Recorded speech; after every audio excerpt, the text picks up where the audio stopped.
Okay, let's talk about mold testing. So I'm down in a basement here. I'm just going to turn my camera around. Let's have a look.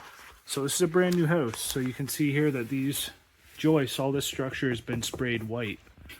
Look at this all the way across. So the reason for that is the builders recognize there's been some mold growth on this material. So when these joists are left outside in the winter and in the wet, the mold starts to grow on this OSB and the wood material. So they've come and sprayed this. Now, unfortunately, for the homeowner, they're going to have to deal with this because of, it's going to decrease their resale value.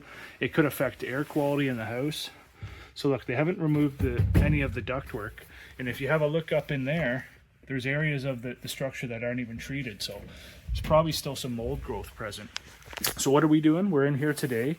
I've got my testing kit here. So this pump takes air quality, and I've got a cassette set up. So I'm going to take air quality samples down here and in the other levels of the house to detect how much mold is in the air here.